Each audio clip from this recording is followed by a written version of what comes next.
Bonjour, bien-aimés dans le Seigneur. Le mal se propage, se transmet par l'audition, par la vision de génération en génération.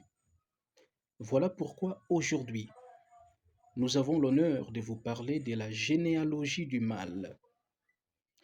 Cette exhortation, très cher ami bien-aimé dans le Seigneur, c'est pour nous permettre de veiller sur ce que nous disons et sur ce que nous faisons.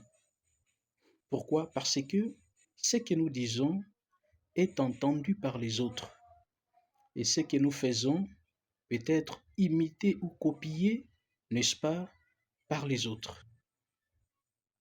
Le mal, c'est quelque chose qui est transmissible.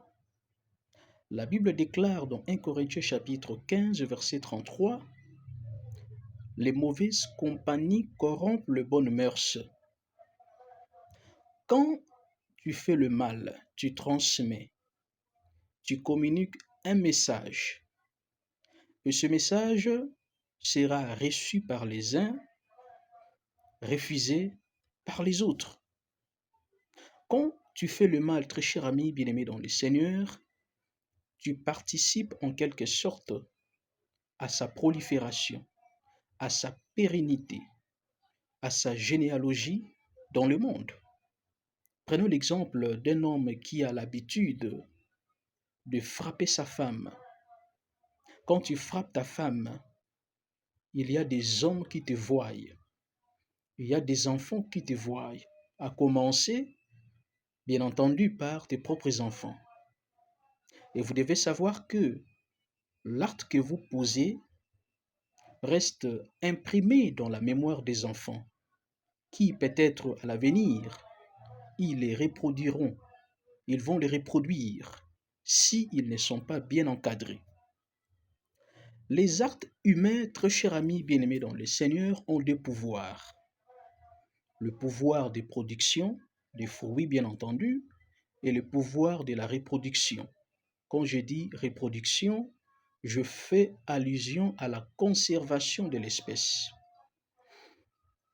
C'est-à-dire quoi? C'est-à-dire quand tu fais le mal, quand tu agis dans le mal, tu verras les conséquences et tu fais des autres ce que tu es.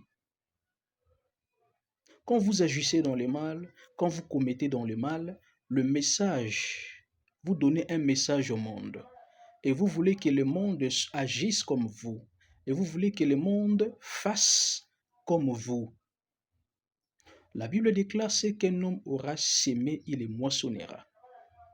Quand vous agissez, quand vous sémez le mal, vous allez récolter le mal, dans le sens où ce que vous avez fait a été reçu par les uns et refusé par les autres. Et ceux qui ont reçu ce que vous avez fait comme mal, ils vont les reproduire à l'avenir. Ils vont les reproduire à l'avenir, ils vont les reproduire plus tard. C'est pourquoi le diable aura toujours des fils tant que nous agissons toujours dans le mal. En quelque sorte, c'est une peine perdue de vouloir éliminer d'une manière, ou d'une autre le fils du diable. Parce que dans notre entourage, parce que nous-mêmes nous faisons le mal. Éliminer le fils du malin ou le fils du diable, ce n'est pas notre partition. Elle appartient à Dieu, seul d'enclencher une pareille démarche.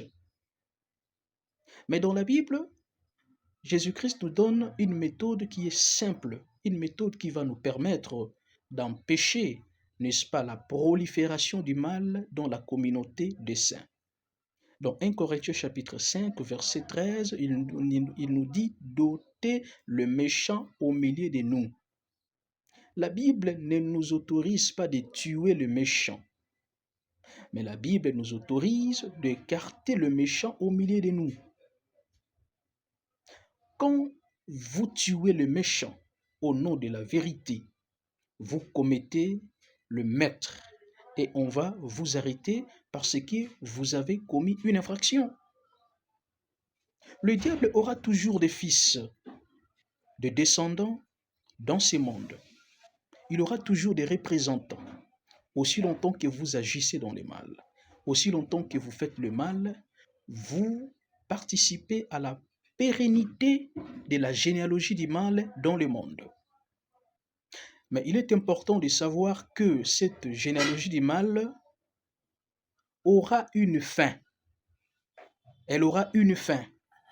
Il arrivera un moment où Dieu lui-même descendra avec son armée céleste pour empêcher la prolifération, la pérennité du mal dans le monde.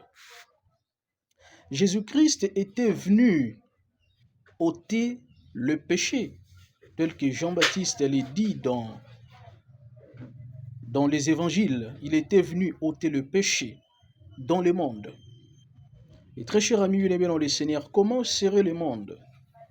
Comment serait-elle? Comment serait l'humanité si Jésus-Christ n'était pas venu? Croyez-moi que le taux de la violence serait exponentiellement accru. Le taux de la violence serait accru. Mais si aujourd'hui le mal s'est fait avec modération, avec restriction, c'est parce qu'il y a encore la présence du Saint-Esprit dans l'Église. Mais quand le Saint-Esprit partira, c'est alors que le mal s'effaceront de manière libre. C'est alors que le mal aura la liberté totale dans le monde. Dans Matthieu chapitre 13, verset 30, Jésus-Christ nous donne l'illustration d'une parabole, la parabole du blé et de l'ivraie. Il dit à ses disciples, non, laissez-les grandir ensemble, laissez-les croître ensemble, mais à la fin, nous allons prendre le blé pour le mettre dans les greniers et l'ivraie pour le jeter dans le feu. Tout compte fait, très cher ami bien-aimé dans le Seigneur, en tant que chrétien, nous avons le devoir quotidien de pérenniser la généalogie du bien en lieu et place de la généalogie du mal, en nous conduisant dignement selon la parole de Dieu. Que mon Dieu vous bénisse.